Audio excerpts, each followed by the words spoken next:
Lady Ballers is a movie about a group of out-of-shape men in their 50s that decide to identify as women in order to dominate female sports. We could dominate every woman's sport. Brought to us by the Daily Wire, the far-right media outlet where mediocre white men with failed movie careers have come together to create propaganda. You might know them from classics such as last year's anti-trans documentary, What is a Woman? What is a woman? And this is actually the documentary that I made a video a few years ago warning about. The Daily Wire was actually tricking trans people into being a part of this. They made a fake organization and presented the documentary as being pro-trans when it clearly was not. But anyways, they took the one joke and made it into a feature-length film. Maybe they just now got around to watching that South Park episode from 4 years ago. I can't tell you how free I feel now that I've started identifying as a woman. Now that I can compete as female, I'm ready to smash the other girls. And thought, 22 minutes just isn't enough. The world needs more of this. And we're gonna give it to them. And this time, it's gonna be longer, it's gonna be less funny, and by God, it's gonna cost a lot more money to make. But that's fine, because we will charge people $100 to watch it. That's right, it's pay-gated on the Daily Wire's own streaming service, Daily Wire Plus. So for just $8.69 a month, billed annually, for a total upfront cost of $104, we can watch Lady Ballers. But don't worry, we don't just get access to the one movie they released this year. We get Daily Wire's entire backlog of movies and TV shows. That means for just $1.79 more than basic Netflix, which has over 6,000 titles, with Daily Wire Plus, we can get a whopping 22. But the deals don't end there. We also get all the other Daily Wire content that's already available for free on other platforms. And their child indoctrination, kids entertainment content called Bintke. Bintke? I don't love that. I guess Trump Youth was too on the nose. I think I'll take this package where I can pay $7 more and get all of that minus the kids entertainment. They drive a hard bargain. That, of course, is for the monthly billing, so I'd only have to pay it once and then cancel it, which is something I'd assume a lot of their users do, judging by how hard they are pushing the annual billing. They really want to lock you in. On an entertainment platform, that doesn't feel like a great sign, especially considering that when you scroll through the content they have to offer on their sign-up page, half of it says it's coming in 2024, and some of it's not even content.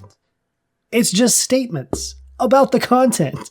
So do they actually have a year's worth of entertainment for their locked-in customers to enjoy and also justify paying more than actual Netflix? Who's to say? But I'm not doing any of that dumb shit for this video, alright? We're just gonna watch the trailer. It's 3 minutes, which is already long enough to begin with, and I don't think either of us deserve to be subjected to any more than that. Gamer mode activated.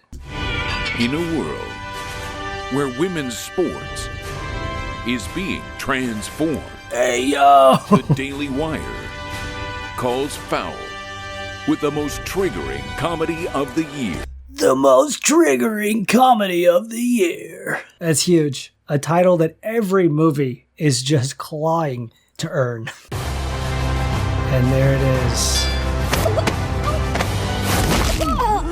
Jesus. God. That's hilarious. No, yeah, no. That's comedy. What the fuck, bro? I mean, they did just say it would be triggering, but I thought, to trans people, not to like domestic abuse victims. What the fuck was that? Yeah, that's just straight up shockingly graphic violence against women used as the punchline to a joke. Matt Rife has entered the chat. We're like 20 seconds in. Let's keep it going.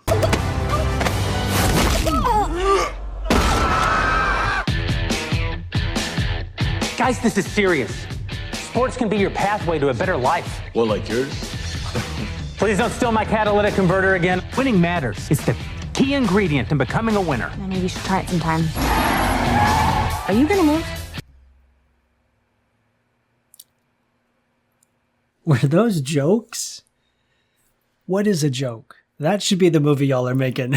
Like, What a terribly unfunny way to start the trailer of your comedy movie. Like, don't you have anything better than that? That's what you're bringing to the table? People bored on their phones? Bro, I wish I could just whip out my phone right now. I'm bored as hell.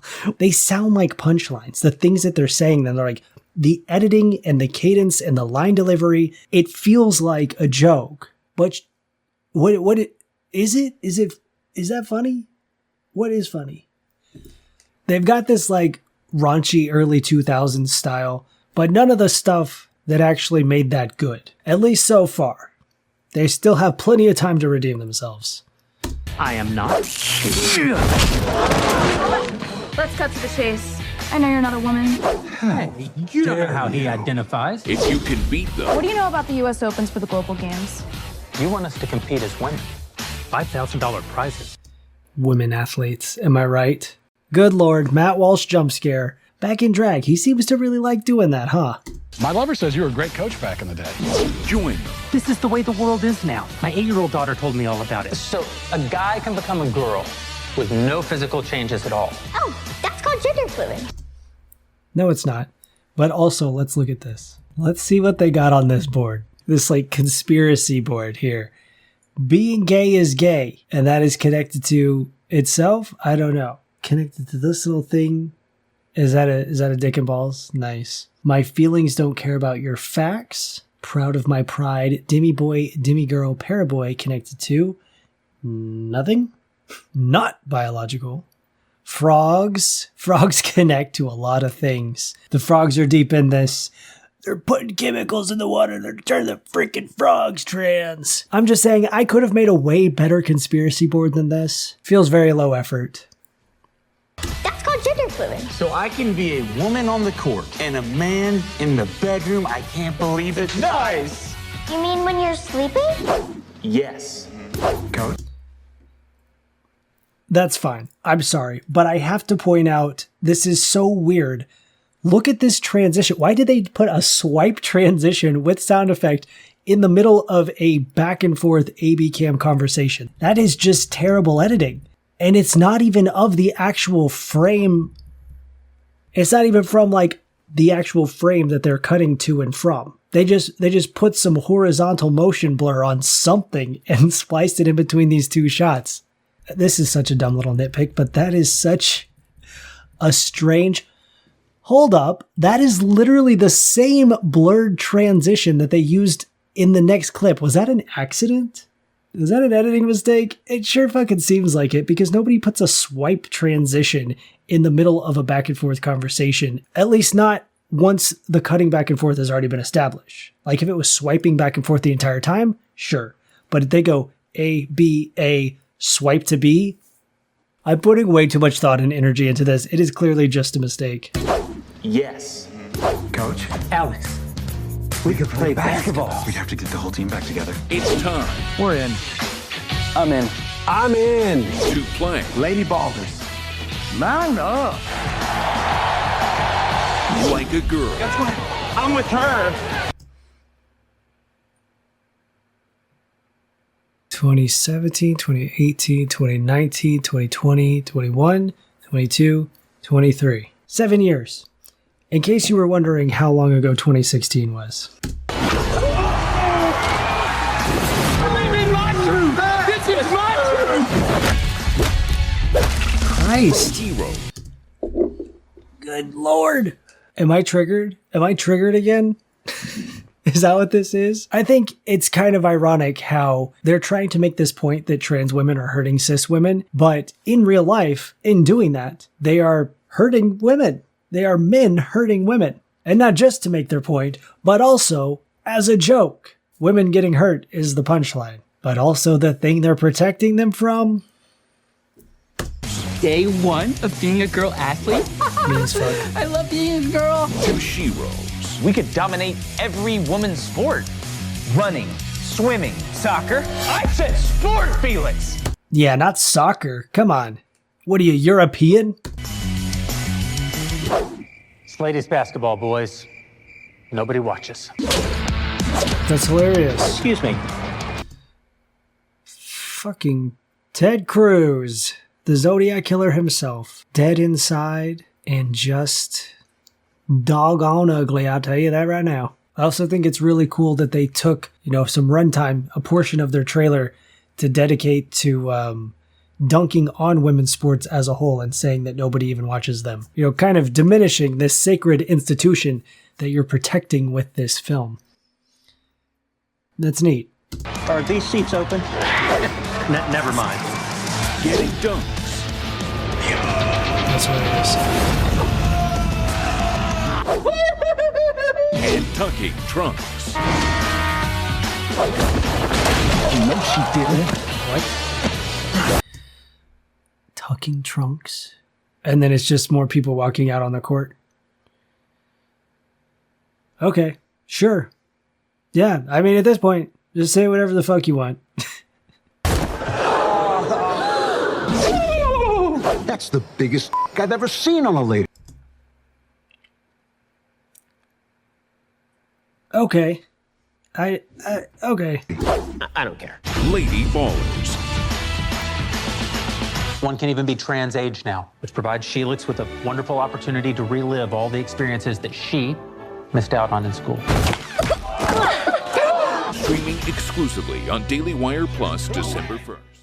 Wowee. That sure was a thing that we just watched. I'll be honest, I really wasn't expecting that much violence against women. Definitely wasn't expecting any violence against little girls. There really was a lot of women getting brutalized as the punchline of several jokes in this trailer alone. So if that's the A game that they brought to the trailer, I don't think I'm interested in seeing the full movie. It feels like nothing. Not a single point was made, not one joke was landed, nothing new was brought to the conversation. In fact, I'd argue that they didn't even engage with the actual topic of trans people in sports, because that's not how any of this works. Which the creators of this movie know for a fact, which I know, because they've admitted this was originally supposed to be a documentary, but they couldn't actually get any men into women's sports. That they do this as a doc. Yes. I originally went to them and I said, you guys should go try out for a bunch of ladies' leagues. And that became not possible because, as it turns out, most ladies' leagues don't allow in actual men. And they weren't willing to go the full distance in terms of what it would require in order to, the actual hormone treatments and everything to play in some of the ladies' leagues. But in any case, it turned into this. But in any case, we decided to just make something up to be mad about. In an Out magazine article on Lady Ballers, author Mayrood pointed out, there are many barriers in place for trans athletes, including hormone testing, time since coming out, and legal recognition of gender. Even Leah Thomas, the University of Pennsylvania swimmer and possibly the most famous trans woman athlete in the world at the moment, was only ranked as 32nd best female swimmer in Division I college swimming during her senior year. There's a lot I could say in defense of trans people in sports, but is this the right place for that conversation? Does this deserve a thoughtful response? Is debunking Lady Ballers worth my time and energy? No, of course not. But the folks watching this video deserve some clarity, and probably want to know what they could say when people bring shit like this up. So for your sake, just know that like this movie, the argument against trans athletes is based on sexist assumptions, not science. The actual studies show that trans women who medically transition don't retain advantage over cis women. The CCES recently posted an in-depth review of the scientific literature on this topic that I'll leave in the description below so you can check that out yourself. The current regulations for female sports focus mostly on testosterone levels, and trans women are required to undergo testosterone suppression treatments for at least 1 year in order to compete. As Ben Shapiro admitted when talking about the failed documentary that led to Lady Ballers, men can't just sign up for women's sports. And they sure as hell aren't lining up outside the gender clinic to undergo years of medical transition just to qualify. But even if they did, they still wouldn't dominate. It's just the way trans women in sports are portrayed. It's so dramatic and overblown. Biological males who identify as females are entering the competition and dominating their opponents in many sports. They focus on the one time a trans woman wins and ignore the hundreds of times she's lost leading up to that. Like when those girls in Connecticut had that huge lawsuit because their rival school had a trans girl on the track team. But the main cis girl who was leading the whole thing was winning all of the events against the trans girl. Like there was one, the 300-meter dash, the cis girl got first place, and the trans girl that she was legally trying to have banned came in 16th. Meanwhile, the story is getting national coverage, all this media attention about how unfair it is that a trans girl was allowed to be included. I don't want to sit here and portray this trans athlete as being weaker than she actually was, and then essentially doing the same thing as the other side who only talk about her wins, because she was a strong athlete and she was a good competitor and she did win a championship, but she had been competing for years, and the cis girl's rival parents had been trying to get her out of the sport for over a year before she won the championship. But it's just not a cut and dry case of she was constantly winning and dominating the sport, or she was always losing and not as good as everyone said she was. I think that she was a solid competitor, and there's definitely nuance to it, but to me it's pretty clear that she was competing at the same level as the other girls around her. It's also pretty shitty that trans women get punished for going through male puberty from the same people who are trying to block, trans adolescents from having access to puberty blockers. The ADF is a far-right, Christian conservative, anti-equality legal group that's behind basically every anti-LGBT law case in the United States. They are also the ones that got Roe v. Wade overturned, and over the last couple years they've been focusing heavily on the trans athlete bans, while at the same time being behind trans healthcare bans. It's pretty diabolical, in my opinion. I think it's also worth noting that one of the side effects of all this trans panic in women's sports is that cis women are also being disqualified and banned from competing for having naturally occurring testosterone levels that are outside of the average female range. I just feel like, of course, different athletes are going to be suited for different things, and everyone's bodies are different, and biological male and female isn't even a binary. So trying to regulate everything based on that, it just doesn't make sense. And finally, this whole conversation once again omits the existence of trans men like me, who, under the trans sports bans and regulations, are still forced to compete with women. So if the goal is to keep men out of women's sports, not doing a great job. Now, I've been looking around on the internet. I've been reading up on this shit, seeing the discourse. So I know I'm not the first to point out lady ballers' blatant sexism, misinformation, and complete lack of understanding about how sports work. So I'm aware that in response to all the points that I've made here today, there is one simple fact that completely unravels my whole argument. It's just a movie. Conservative Reddit, what a lovely place for me to visit, said, "It's a comedy. It's satire. Satirical depictions often exaggerate the truth for comedic purposes." Or as another Redditor put it, "The point of the movie is to make fun of men in women's sports to the point of absurdity for humor's sake. That's it." But that's not it. The opening text of the trailer says this is what's happening in female sports. The marketing for this movie and the conservative commentators who created it don't pose it as a what if. It's treated like a widespread epidemic. It has been for years. After this person was competing as a male in male weightlifting competitions, take some estrogen, and now you can compete with the females.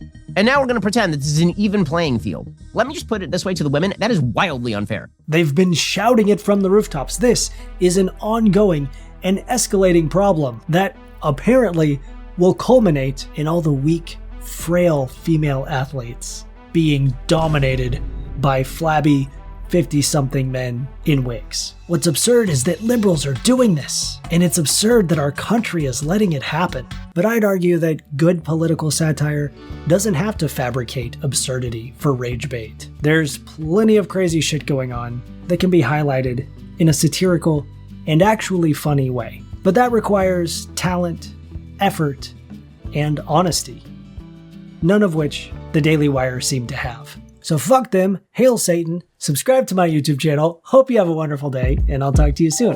Bye.